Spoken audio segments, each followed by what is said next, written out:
Hey guys, what is going on? Welcome to my bag making video today. This is the Expedition roll top backpack that I made for my friend Jen at Dudette Style on Instagram. She's an amazing video editor, and we will see some of her video editing work at the end of this video.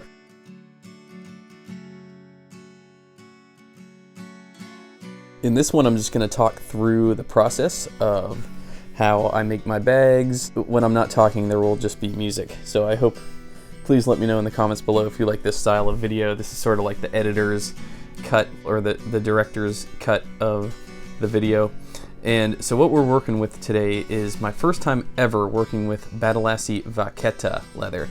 Vachetta is well known for its buttery smoothness.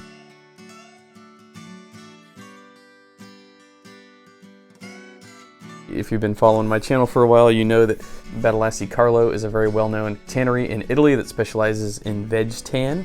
And today in particular, we're working with Sapphire Vachetta as well as Cognac Vachetta. Jen wanted both a combination blue and tan leather combination, and I think that was a really smart choice.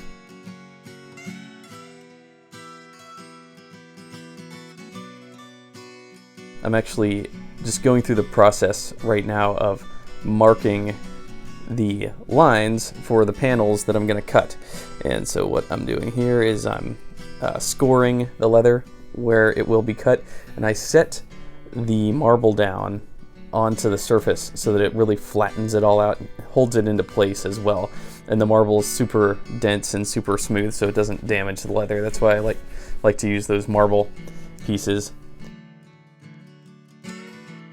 What I'm doing there is I'm marking the front and back panel as well as cutting the lateral panels.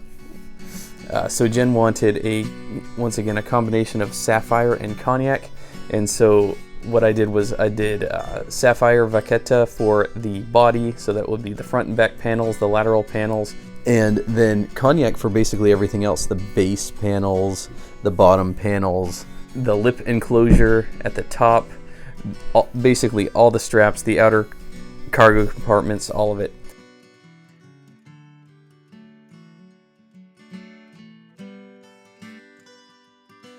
And so yeah, it's coming along pretty good so far. Got 1, 2, 3, 4 of the top main panels cut here, and here they all are, all 4. This is the process now where I score the lines for the hole punches for the stitching. And so this is a pretty simple process. I just take my compass, I'm going along the edges, scoring a nice smooth straight line, not too deep, just enough to get a good demarcation so that I have a good line to punch on.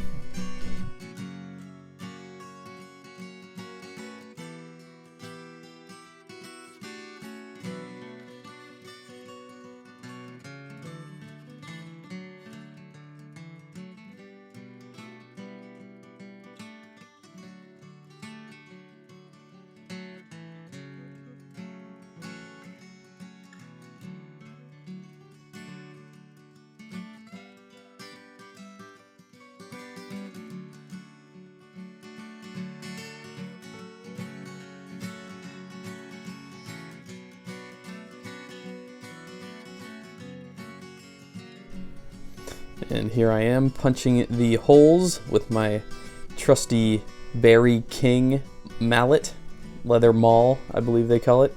And yeah, I obviously don't show the whole thing because we'd be here for 4 hours, but yeah, I go along the entire outer surface, punching these holes in for stitching.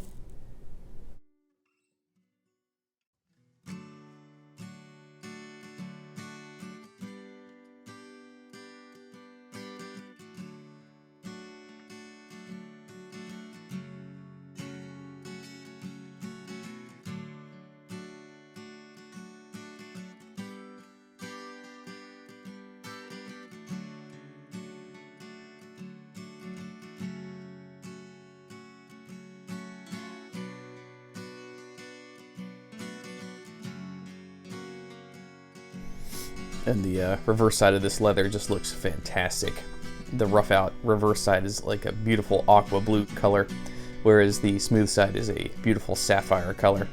And here is the Cognac Vachetta, unveiling it for the first time. Time to cut the panels in Cognac. This is a wonderfully rich, warm, golden leather. And so these are my base panels in Seidel's British Tan Double Shot. This was more of a brown British Tan as compared to a tan British Tan, but still a beautiful color nonetheless. And yeah, I'm just scoring the lines here. And this one came together pretty well. I've learned to try to merge sides together. It makes it not only more efficient, but there's less cutting involved. And so as you can see, I cut one piece for both base panels, and then I'm just going to cut that right in half.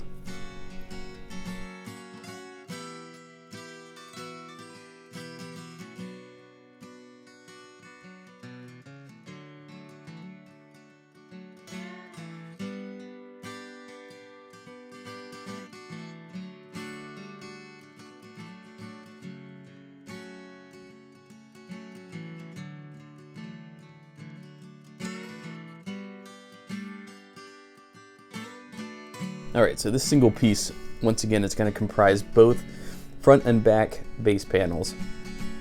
What I'm doing here is I'm using my round edge punch to create a rounded out edge. And that is useful for getting leather to fold around an edge, which you'll see here shortly how that all comes together. But this part, I could have double the amount of time it takes to make each one of these base panels, but instead, like I said, I'd make them both at the same time, just cut them in half. It's really easy.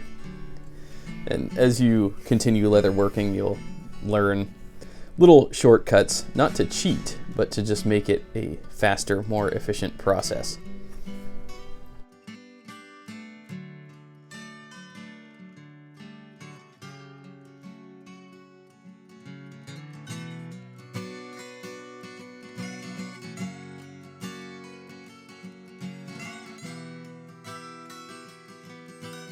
So here we are skipping ahead. So we've got the lateral body panels, the back panel, and the lower back base panel all stitched together. I didn't show the stitching because, once again, I didn't want this video to be 8 hours long. But here I am. I actually have the anchor piece of the strap system bonded, and what I'm doing here is I'm punching the holes. It's much more efficient to bond this piece to the back panel and then punch the holes. And then what we have there is the stitching will just be backup, more or less. Like my buddy Mike Smith says, yeah, as you can see, it's much more efficient. If you're gonna punch holes through 2 panels of leather, make sure those panels are bonded first. That way you only have to punch holes once, and they are perfectly aligned. There's no way to misalign them. And there I am, just finishing up the stitching on that. Snipping it off. I would have burnt that off too. And yeah, there you go. Easy peasy.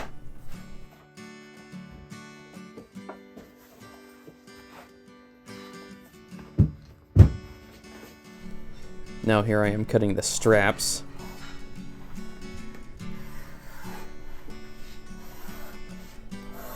Using my handy dandy strap cutter. I have a more industrialized master tool from Weaver Leather. It's a strap cutter, which I did end up using, but for small, simple straps, I like to use those simple strap cutters. And there I'm using the round edge punch there. And then what this is going to turn into is this is going to turn into the strap for the anchor piece of the strap system. And so what I do is I get a hole punch and I punch 2 holes in there to account for the 2 rivets. Now this is the piece of the bag that's probably most weight bearing, if I had to say. And so it's most important to really reinforce this piece. And So I'm punching the holes there on the bag.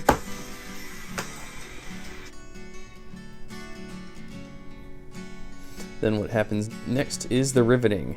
So I'm gonna rivet that leather strap along with that O-ring in, and it will be a permanent weight-bearing fixture. And I'm also going the extra mile of including leather washers on the inside. Again, none of this will be seen, but it is in there just as reinforcement. The leather washers really reinforce the rivets. The rivets are held together mostly through tension, and leather washers they do a couple things. First off, they make the tension more gentle on the bag, actually. They evenly distribute the tension better throughout the surface of the leather, so it creates less of a stress point, less of a pinch point on the leather. So that's a good thing. It's also really good if you ever want to go remove those rivets. It's less abrasive on base layers of leather if you're using your tool to get between the leather washer and the rivet head, as compared to using your tool to actually get between the base leather and the rivet head. I'm probably not using correct terminology here, but in other words, it's so much gentler on the bag if you have leather washers. Wherever there are rivets, if you have leather washers, you're doing the surface of the bag a big favor.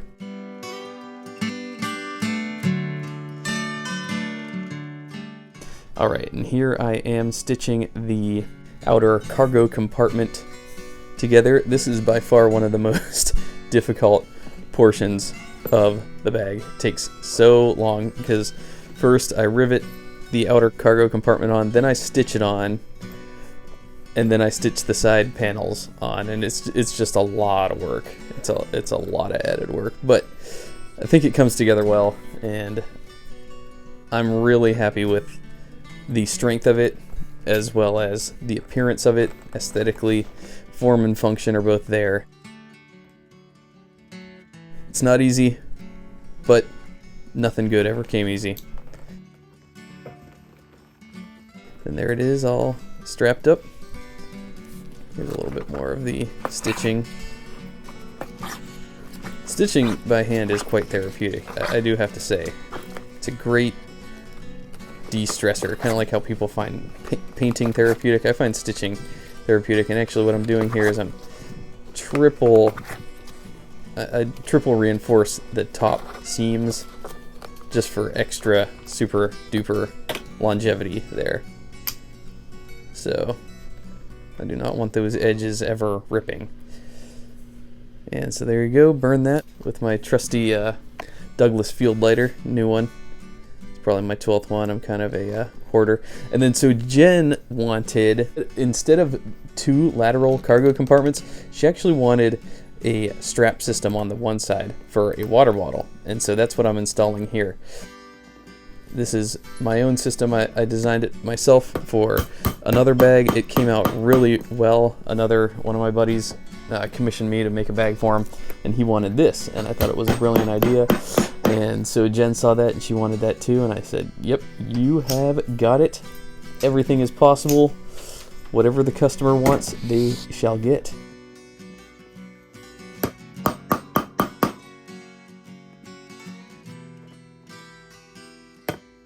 Rivet those on, and then now we get to some of Jen's footage that she sent me. She is an incredible photographer. This is the other Dale's Leatherworks backpack that she bought from me. This is in Seidel's Oxblood double shot leather, 2 lateral cargo compartments. This is one of the most tank beastly bags I've ever made. Thank you, Jen, for buying this and for being such a loyal customer and for making such incredible videos and for incorporating my logo into there. Alright, and so now here we are. The bag is finished. The Badalassi Vachetta Minerva in Sapphire and Cognac. I'm really pleased with how it came together. Actually, so full disclosure, it actually looks better when you stuff it full of fresh towels. So what I did is I actually, for the photos, I loaded up with fluffy things like towels. If not, the bag kind of looks deflated because it is a large surface. It is a large leather garment, and if there's not something in it, then it could kind of look deflated in some of the photos. It's not a big deal, but I like to load it up with stuff just so you get an idea of what it'll look like all loaded up.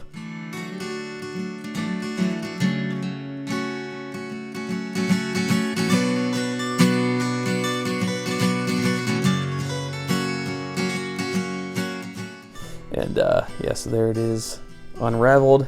There's a benefit to the roll top in that it does not allow rain in if it rains.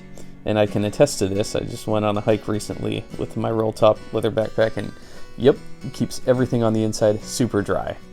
So that's a good thing.